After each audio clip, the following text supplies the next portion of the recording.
Cautivados por la palabra, con el padre Manuel Pérez Tendero, desde Daimiel, en la diócesis de Ciudad Real.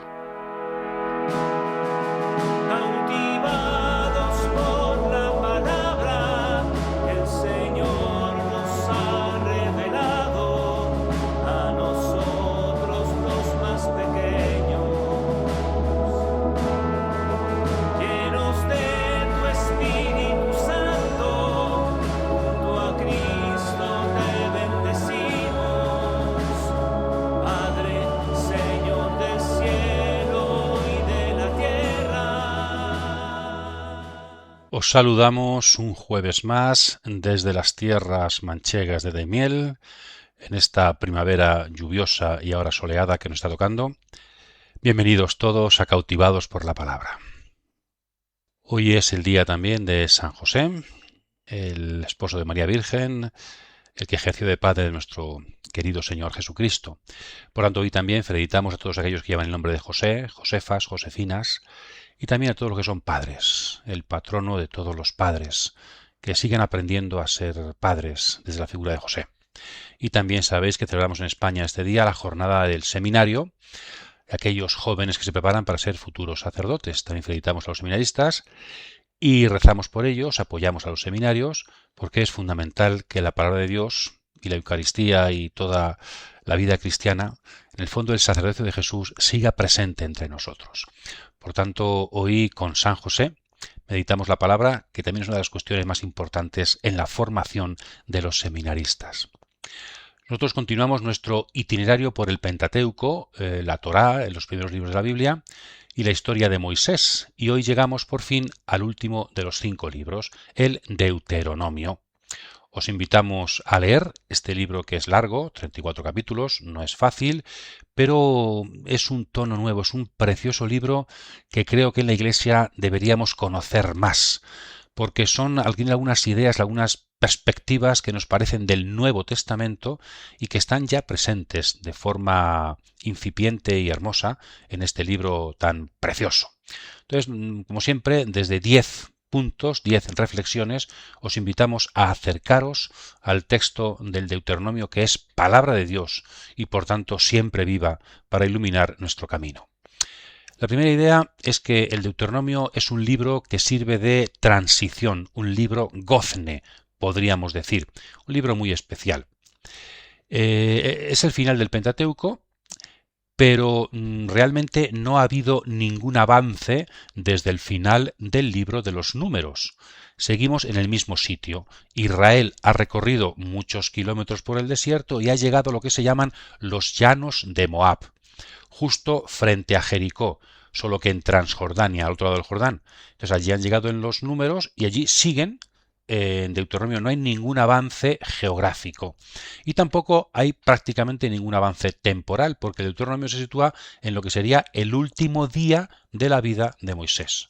Y como Moisés habría dejado estos discursos para que podamos recibir su testamento, como después veremos, ¿no? Entonces es un libro que sirve para finalizar una etapa, el Pentateuco, pero que se va a abrir a otra etapa con la conquista y con Josué, que va a ser el sucesor de Moisés.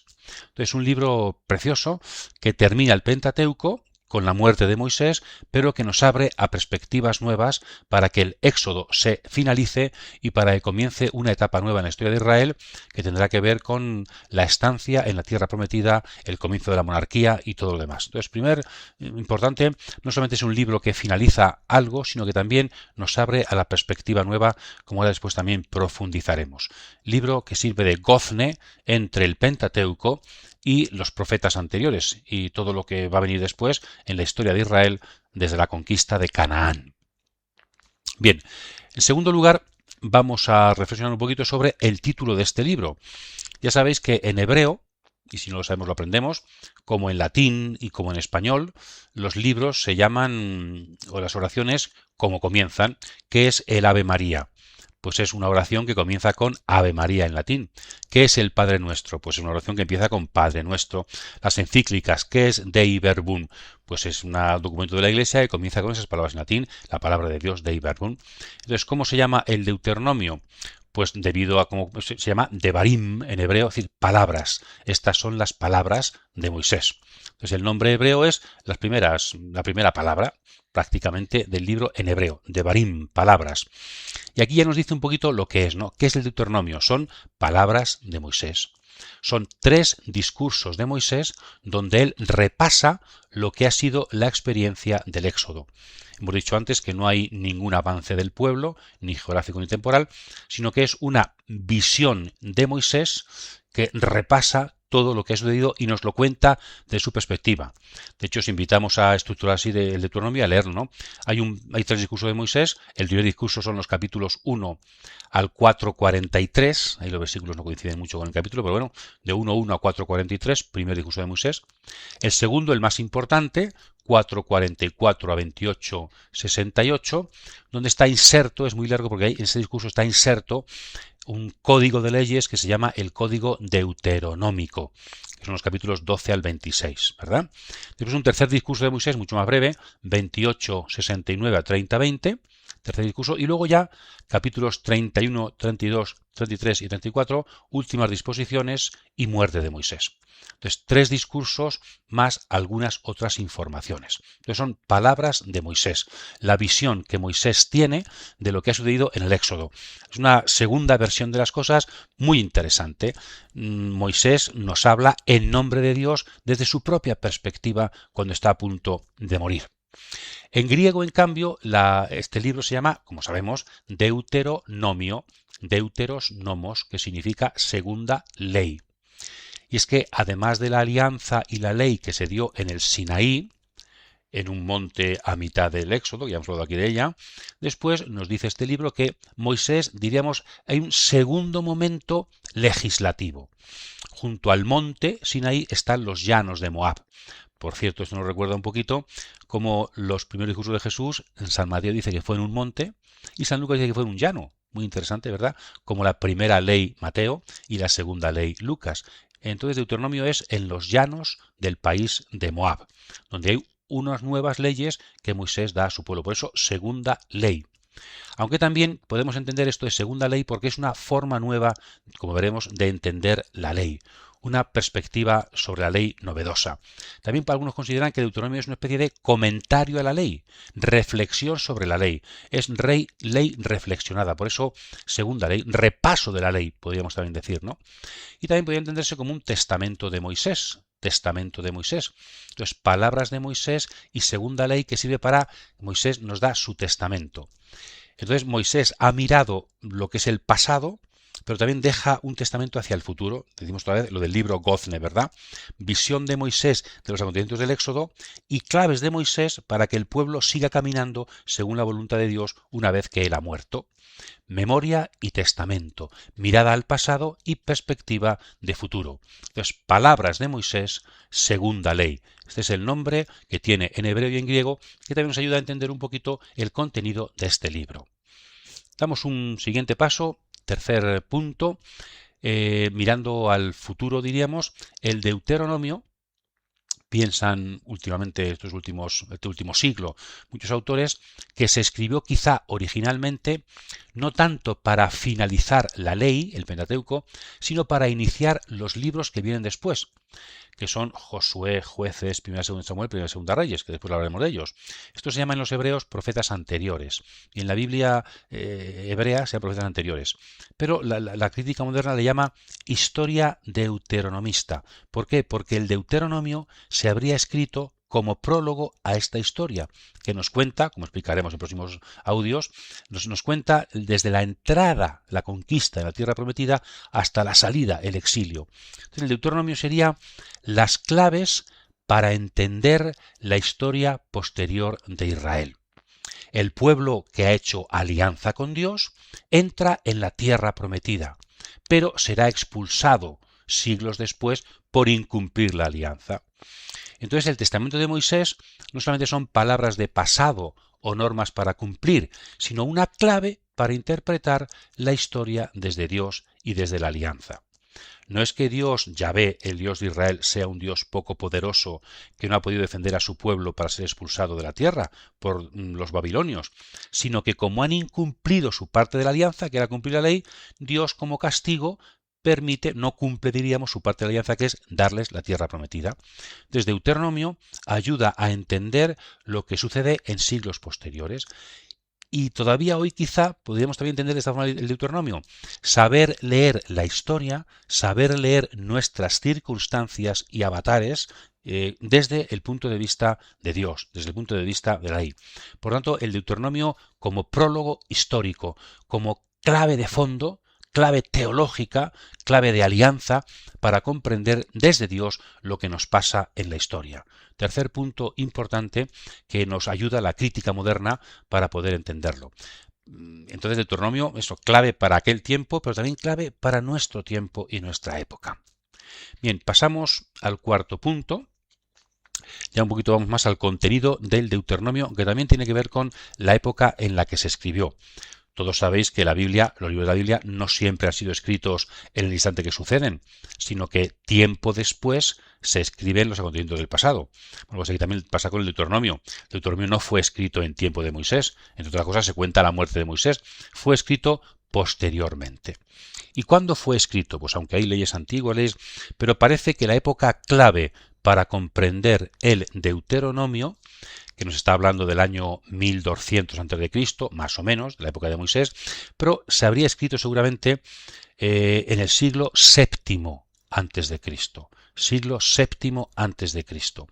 Ahí nos cuenta la Biblia, Segunda Reyes, el libro de los Reyes, nos cuenta que Josías, uno de los reyes más importantes de Jerusalén, Josías, en la reforma del templo, sus albañiles encontraron un rollo de la ley, un libro de la ley.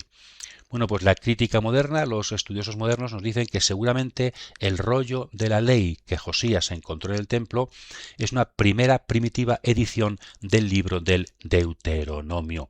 Porque ciertamente toda la reforma de Josías se parece mucho, cuando se nos cuenta lo que hizo, a lo que el Deuteronomio pone que el pueblo debe hacer. Entonces el Deuteronomio nació como un documento de alianza. Y siempre que Dios hace alianza con su pueblo hay un documento de fondo. Aquí os quiero repasaros, también para un poquito de historia bíblica sería bueno conocer, ¿no? Yo creo que en la historia de Israel, en el Antiguo Testamento, históricamente hablando, hay tres momentos fundamentales donde se hace y renueva la alianza. En los tres momentos siempre hay un libro de fondo, no hay alianza sin libro. El primer momento es el Éxodo, el Sinaí, como hemos dicho. ¿Y cuál es el libro de la alianza del Sinaí en tiempo de Moisés? El Código de la Alianza y el Decálogo, en capítulos 19 al 24 del Éxodo, ¿verdad?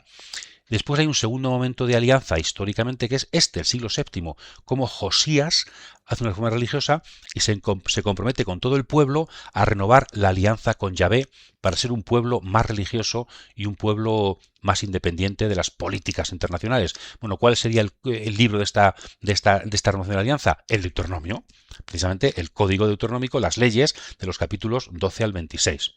Y luego, después del exilio, en el siglo V seguramente, en época del escriba, sacerdote escriba Esdras, también todo el pueblo del post-exilio, del judaísmo, renueva la alianza.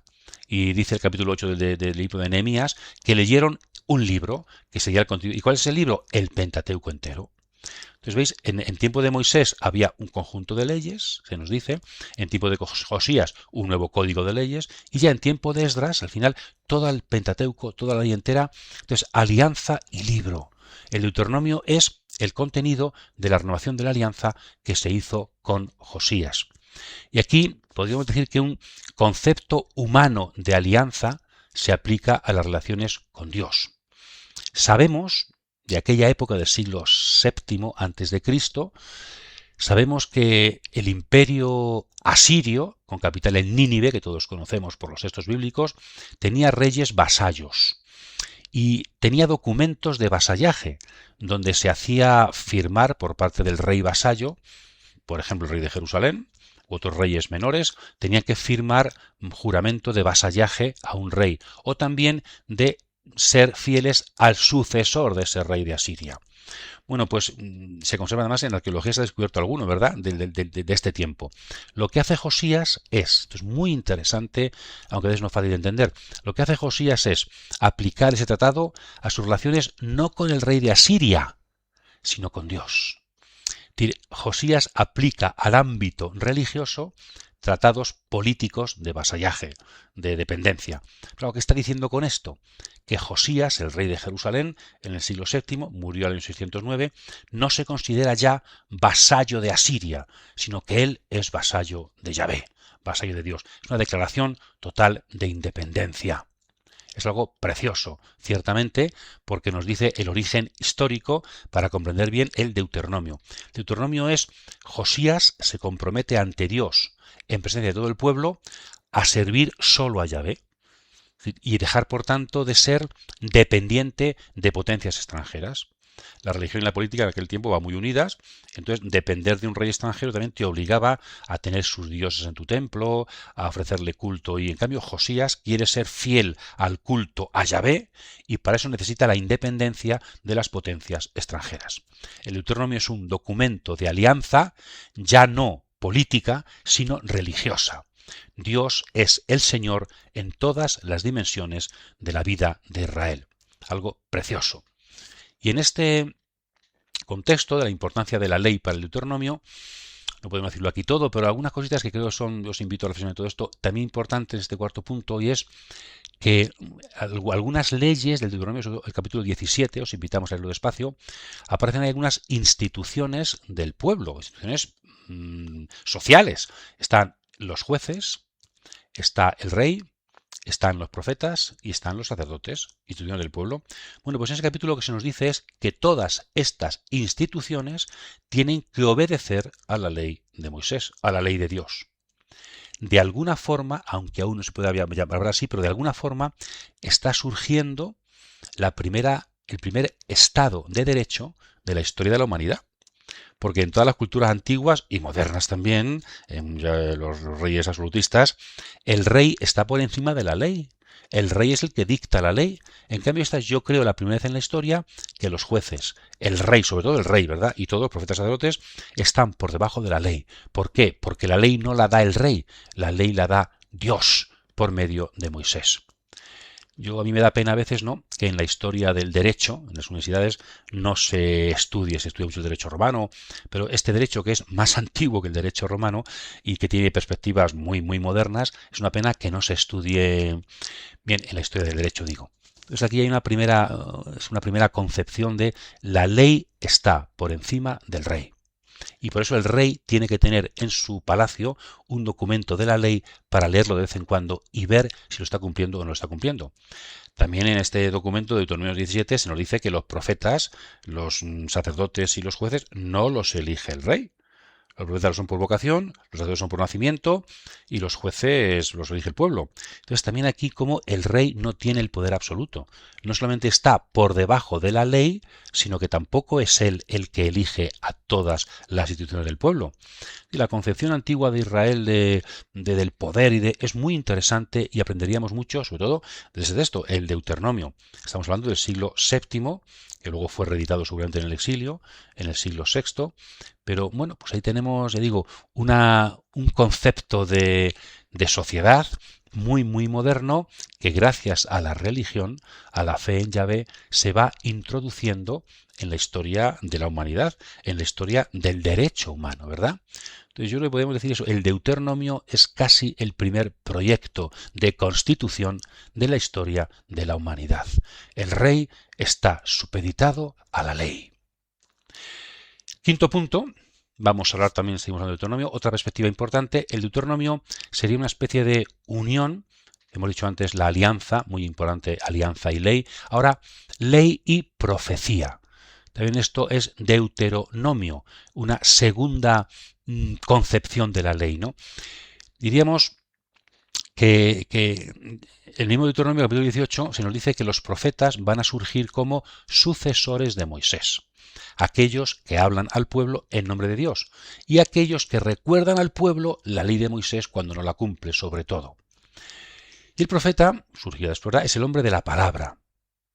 Moisés es el hombre de la ley.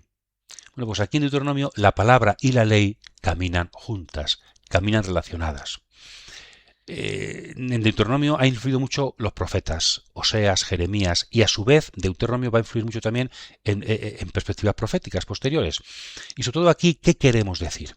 La ley normalmente es haz esto, no hagas esto, haz aquello. Es una ley que va dirigida, son palabras que van dirigidas a la voluntad. Son leyes normativas, ¿verdad? Incluso a veces con el imperativo categórico. Deuteronomio no es solo esto. En Deuteronomio hay profecía. ¿En qué sentido?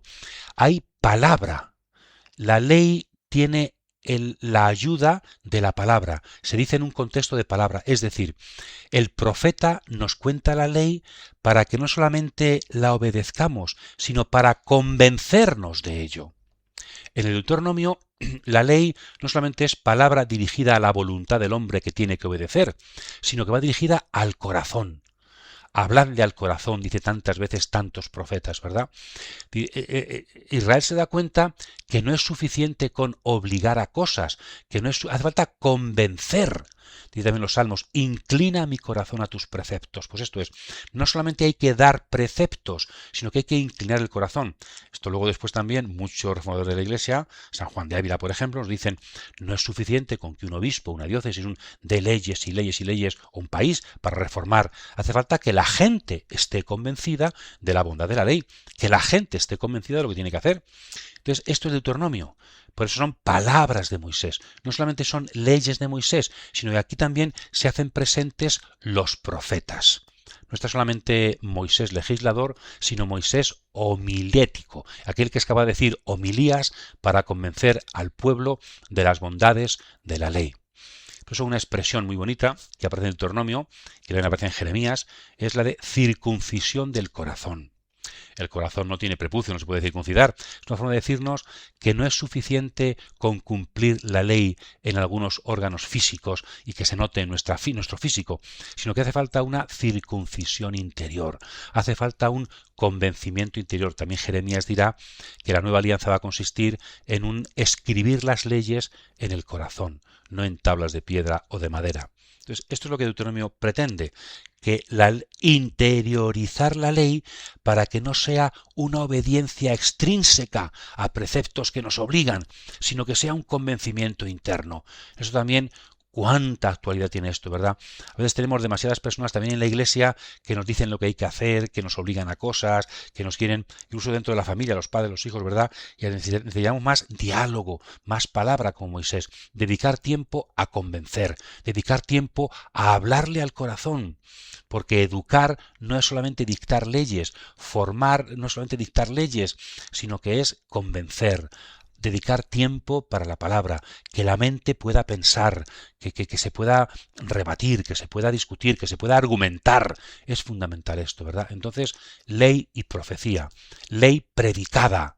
Esto es el Deuteronomio, ley que intenta llegar al corazón para que el corazón del hombre también se ponga en funcionamiento y no solo la voluntad.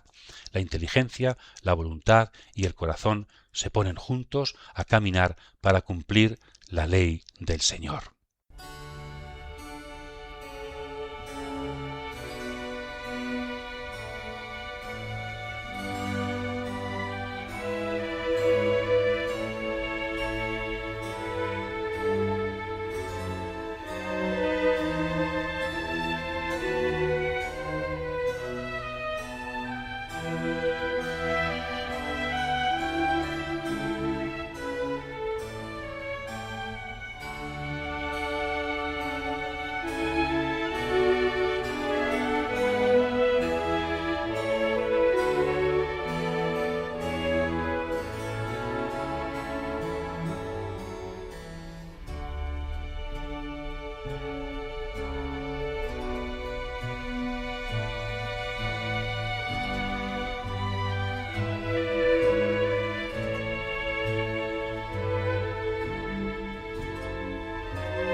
Pasamos a un sexto punto.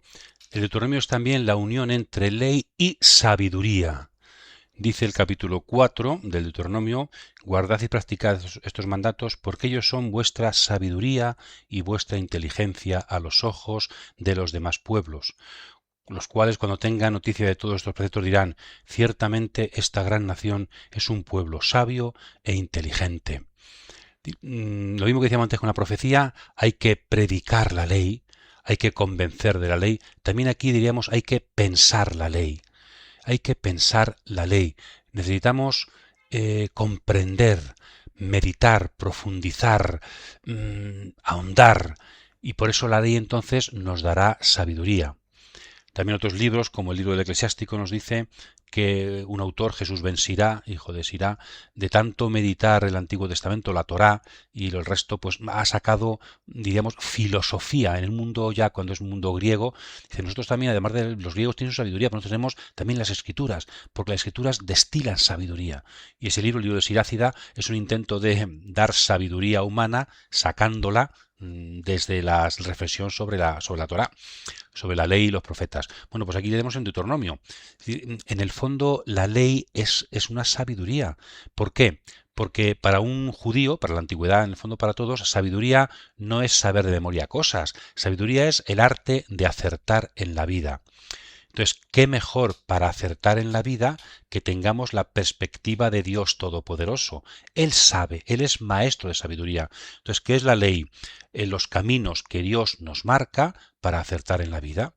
Entonces, ¿cómo seremos un pueblo sabio que acierta en las difíciles situaciones que la vida nos presenta? Obedeciendo a aquel que es el sabio, el que ha creado todo con sabiduría, aquel que mueve todo con su sabiduría. Entonces, si sabemos las normas de Dios no son normas subjetivas o caprichosas que Él se ha inventado. Eso no es la ley.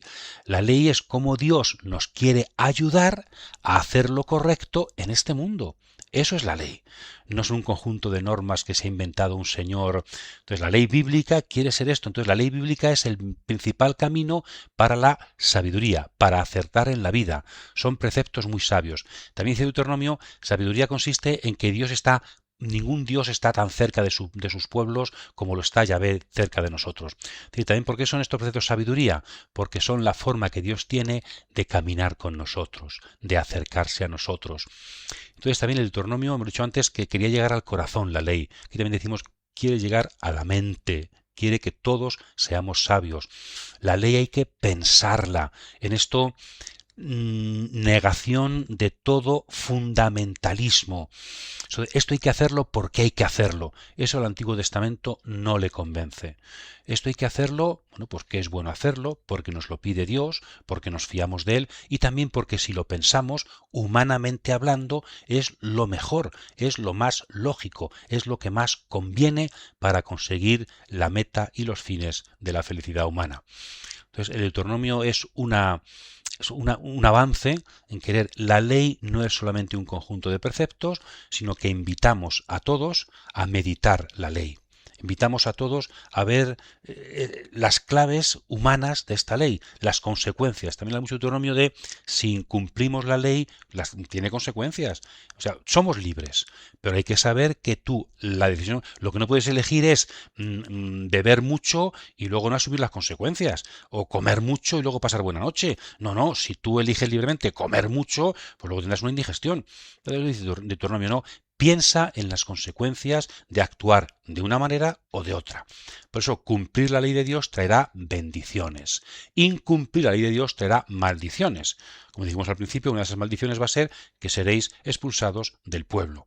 Pero también otras muchas más consecuencias, como vivir divididos, como vivir... Entonces, la importancia de la ley como camino sapiencial, como camino para acertar en la vida. La ley también tiene que ser pensada, dialogada. De alguna forma estamos aquí también ya incipiente una especie de necesidad de la teología, de reflexionar sobre Dios y sus preceptos. Dios quiere ser pensado por el hombre. Bien, precioso, interesante, muy actual también. En séptimo lugar, vamos a hablar también, una cosa yo creo muy novedosa en Deuteronomio, la ley en general va dirigida a todo el mundo y en Deuteronomio, en cambio, Deuteronomio es hemos dicho un libro de alianza muy interesante del siglo VII, con reediciones posteriores, donde se pretende, diríamos, crear, ahora con independencia de los países extranjeros, de Asiria, de los imperios, crear una sociedad, diríamos, entre comillas, ideal, utópica. Y para eso el autor de Deuteronomio, esta escuela, que en torno al rey Josías y en torno a los profetas, saben que para hacer una sociedad ideal, utópica, buena, en eso también yo creo que el Deuteronomio se adelantó a la República de Platón, se adelantó también, ¿verdad? Y a otros textos de la antigüedad. Para hacer una sociedad buena, no es suficiente con que el rey sea bueno y las leyes dictadas sean buenas y haya jueces que hagan cumplir las leyes o juzguen si se cumplen. No es suficiente con la autoridad. No es suficiente con los papeles. No es suficiente con tener normas y dogmas adecuados. Necesitamos la implicación de todo el pueblo. En esto Israel ha educado, la historia de Israel ha educado al pueblo a ser muy adulto, a no dejar que otros hagan su historia, ni siquiera los reyes o los profetas, no. Los profetas lo que exigen es que el pueblo sea sujeto de su propio destino, es que el pueblo es responsable. Pues aquí en Deuteronomio quiere hacer al pueblo responsable del cumplimiento de la ley, porque si no, el rey y los jueces no pueden hacer nada. La justicia que las leyes pretenden no puede subsistir sin la misericordia entre los hermanos, sin la implicación.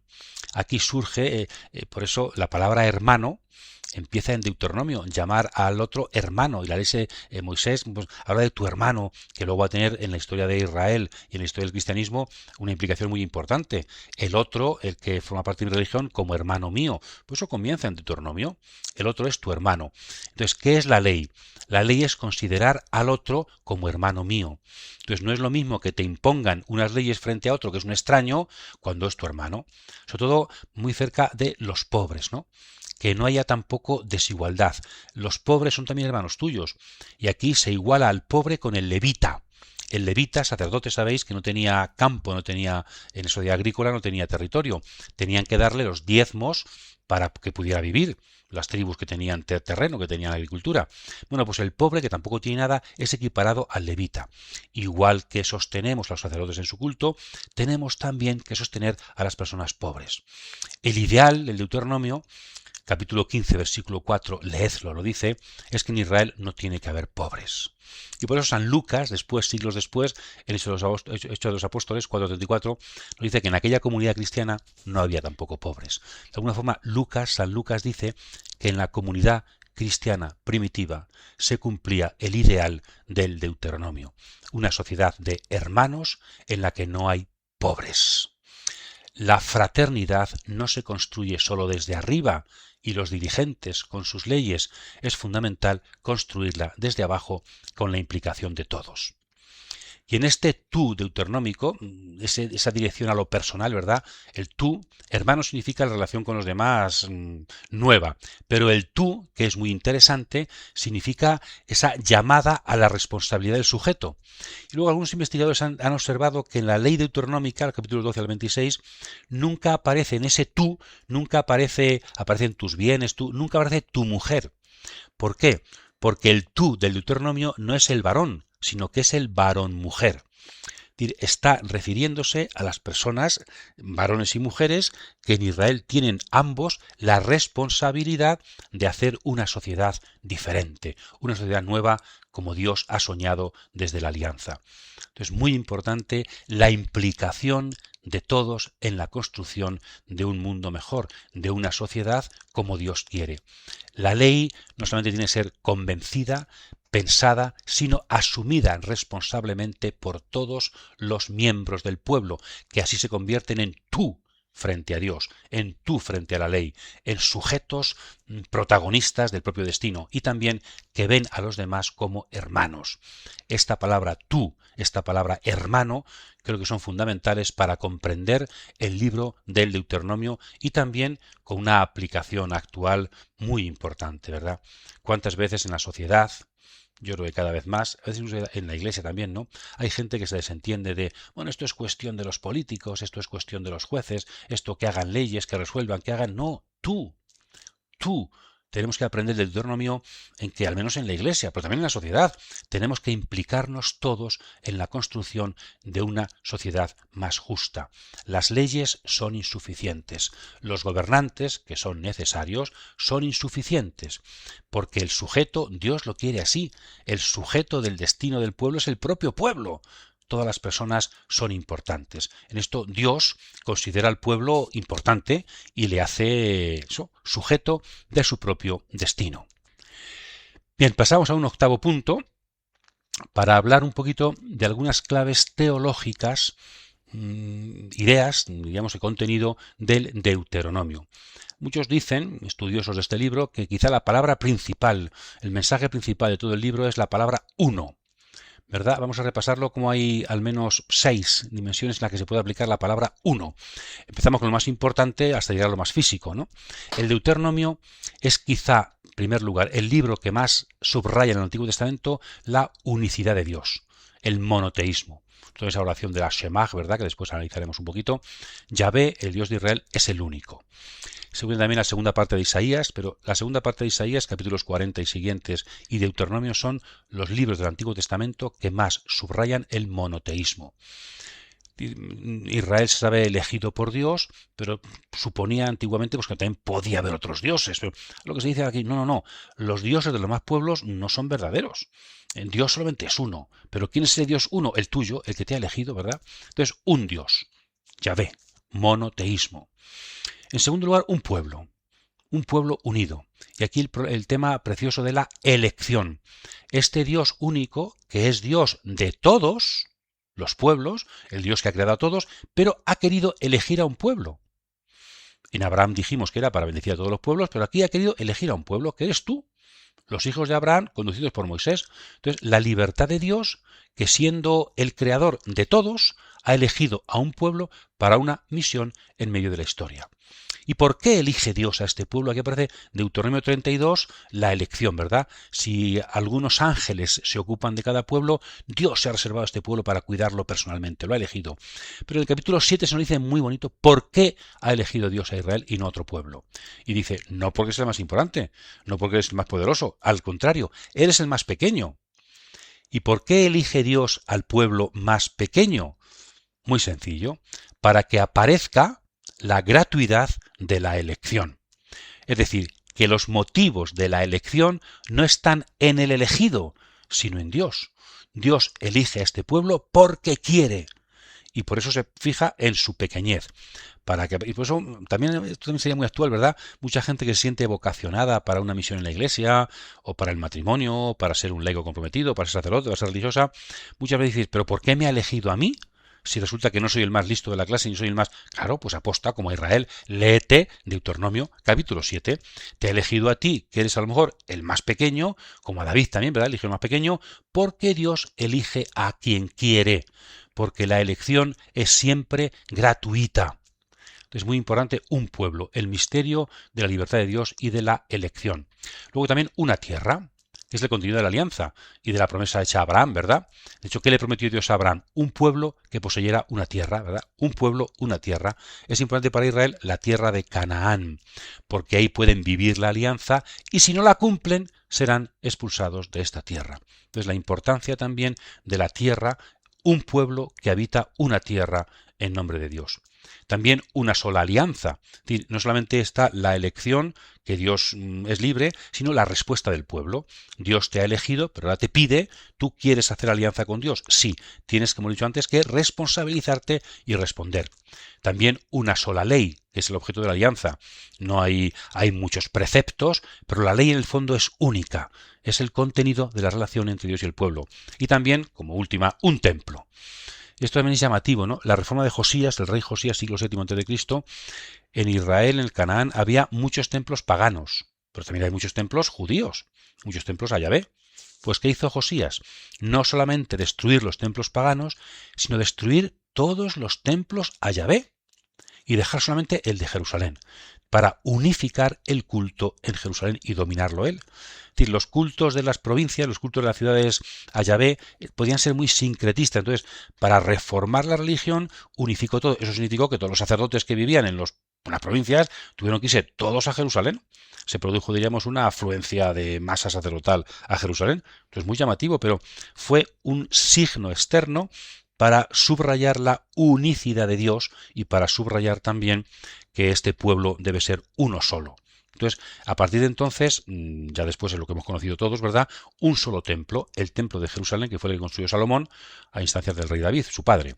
Entonces, había muchos templos. De hecho, en la arqueología se ha descubierto en un lugar muy bonito en el Negev, en el sur, el Tel Arat, en Arat, se ha descubierto un antiguo templo anterior a Josías, y vemos cómo eran los templos ya vistas del tiempo de Josías, y sobre él Josías lo destruyó y mandó construir pues casas y cosas. Entonces se ha descubierto cómo sería un templo de los que Josías destruyó.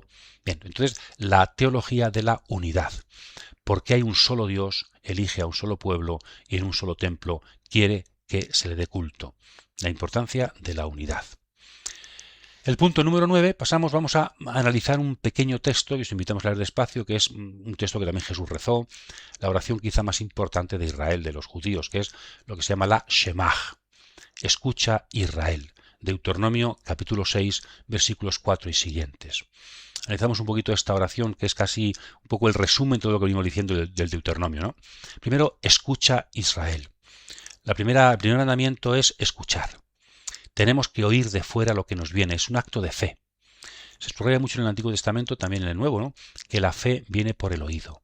Por eso el no a la imagen. Y tampoco el sacrificio, ¿verdad?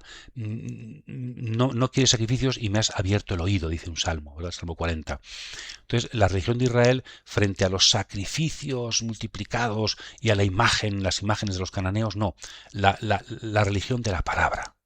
La esencia para ser religioso es escuchar. La presencia de Dios para Israel está fundamentalmente en la palabra. Entonces, creer es escuchar. Entonces, lo primero es escucha Israel. ¿Y qué tienes que escuchar? Segunda frase. Yahvé, nuestro Dios, Yahvé es único. Lo que hemos dicho antes. Yahvé, el Dios que nos ha elegido, el Dios propio de este pueblo, a diferencia de Zeus, que es griego, o de Marduk, que es babilonio, o de Baal, que es cananeo, pues Yahvé, el nuestro, es el único. Esta es un poco la historia de la fe de Israel. Primero ha conocido a Yahvé como su Dios, que le ha elegido, y segundo se da cuenta que este su Dios es el único. El monoteísmo, diríamos, llega después de la fe en Yahvé. Entonces Yahvé es el único Yahvé. Es el único Dios que existe, ¿no? Entonces lo que hemos dicho antes es el monoteísmo radical del Deuteronomio. Como unir Yahvé propio, Dios propio con Dios universal. Yahvé es el nombre del Dios propio y el Dios es el Dios universal. Yahvé es Dios, es el único Dios. Yahvé, el nuestro, es el único Dios de toda la tierra, el Dios creador. Y por tanto, ¿qué tienes que hacer? Ahí está la petición fundamental, la moral. Amarás. Entonces, crees en Dios, Yahvé, nuestro Dios es el único, para amarlo. Y hay que amarlo ¿cómo? Con todo. Tres expresiones. Con todo tu corazón, con toda tu mente, con todas tus fuerzas. ¿Por qué hay que amar a Dios sobre todas las cosas? Con todo. Porque es el único absoluto. Si Dios, Yahvé, es el único Dios, no podemos poner en el lugar de Dios nada. No solamente porque es malo o esté prohibido, sino porque es mentira. Sería tergiversar las cosas, pervertir las cosas.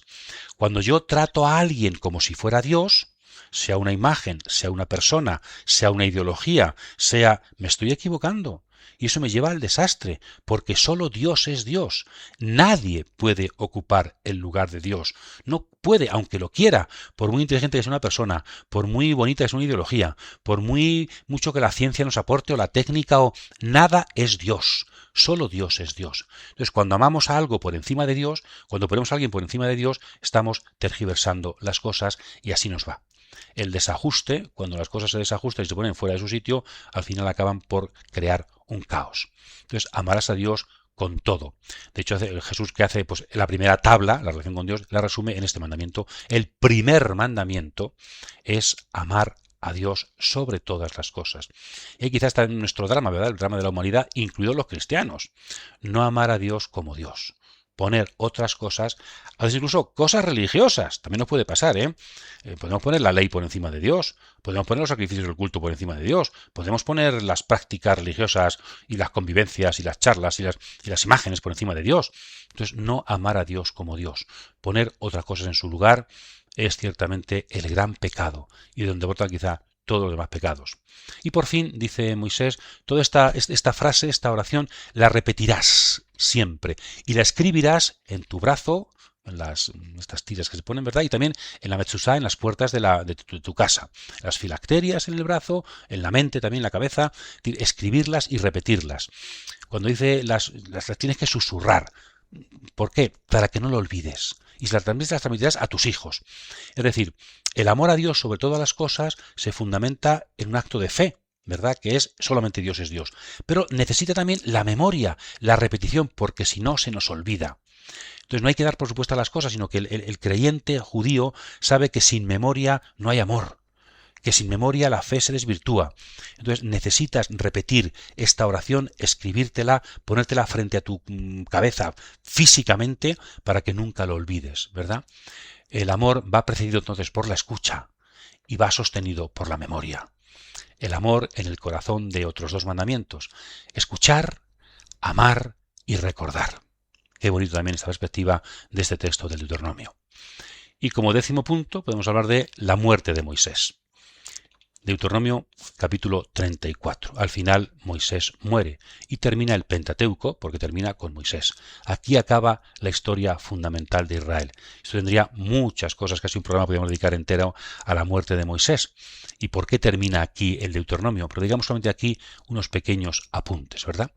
Se nos dice al final que Moisés es el mayor profeta que ha existido porque Dios hablaba con él cara a cara. Es amigo de Dios. Si quiere subrayar la autoridad de Moisés en su palabra y en sus milagros, en sus obras, ¿no? Y también esto se pone en relación con Jesucristo. San Mateo, San Juan, la carta a los Hebreos, Jesucristo está por encima de Moisés también en su autoridad, ¿verdad? Y también después nos dirá el capítulo 15 de San Juan: ya no llamo siervos, llamo amigos. Lo que hace Jesucristo es que el privilegio de Moisés de ser amigo de Dios ahora se transmite a todos los cristianos. Todos podemos ser tan grandes como Moisés, porque todos, incluso más que él, porque nosotros recibimos cosas, hemos conocido cosas que Moisés ni siquiera pudo recibir, porque hemos conocido al Hijo de Dios encarnado. Entonces Dios, el personaje más importante del Antiguo Testamento, el amigo de Dios, ahora esa amistad con Dios es transmitida por Jesús a todos sus discípulos. Bien, pues este Moisés, profeta tan importante y tal, ¿por qué no llegó a la meta? Es incomprensible. Si alguien merecía entrar en la tierra prometida ha sido Moisés, que ha sido humilde, que ha llevado al pueblo siempre con fuerza, que en las dificultades ha sabido mantenerse, que ha rezado por el pueblo, La Biblia habla un poquito de castigo de Moisés. ¿En qué sentido el castigo por el pecado de Moisés? Uno leyendo el Pentateuco, aunque hay gente que dice que sí, yo no lo veo tanto, el pecado de Moisés, yo no veo por ahí mucho pecado de Moisés. Más bien creo que hay que interpretar esto como el Nuevo Testamento dice de Cristo, ¿no? 2 Corintios. Cristo, que no cometió pecado, se hizo pecado. A ver, Moisés no es Cristo, Moisés sí es pecador, pero no aparece un pecado tan grave como para... Entonces, de alguna forma también Moisés aquí también se adelanta, está un poco atisbando, siendo símbolo del futuro Jesucristo, ¿no? Y es que Moisés comparte el destino del pueblo pecador. Su generación ha pecado y por eso es castigada ante la tierra prometida. ¿Y qué hace Moisés? Pues también morir con su generación.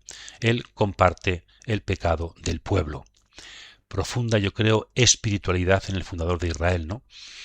Moisés, que el gran merecedor de entrar en la tierra prometida, no va a entrar. Muere sin acabar su camino.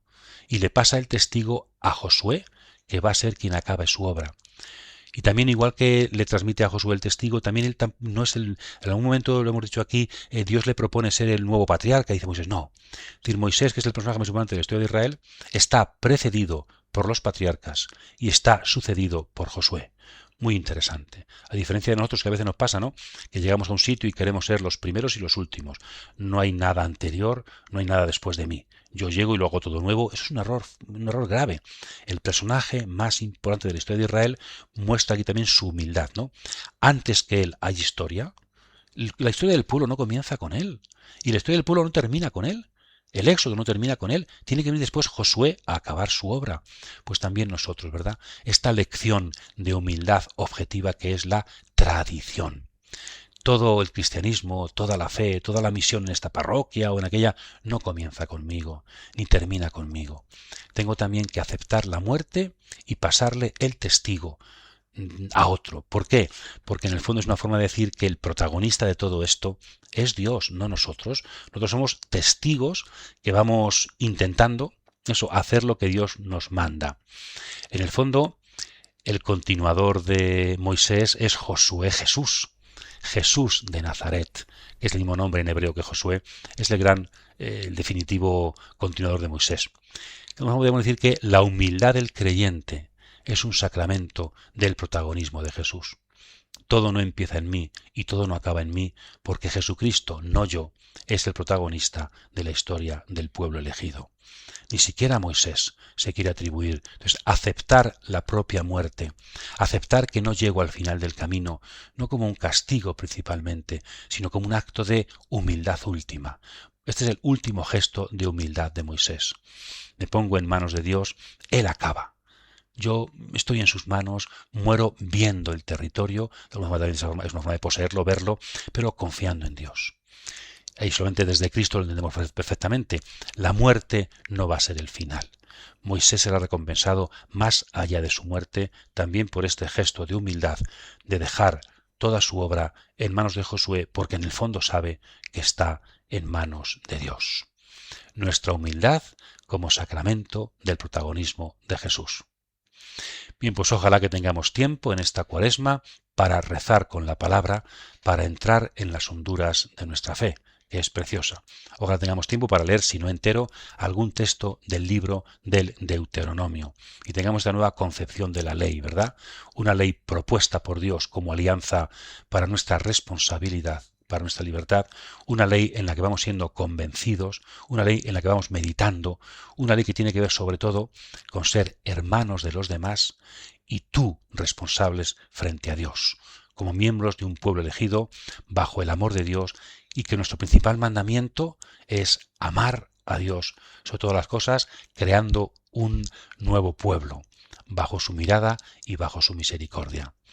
Que tengáis todos una muy feliz final de Cuaresma, una muy feliz Semana Santa y que la palabra de Dios pueda hacernos escuchar para amar más y sostener nuestra memoria. Saludos desde Ciudad Real, desde Daimiel, que el Señor os bendiga a todos.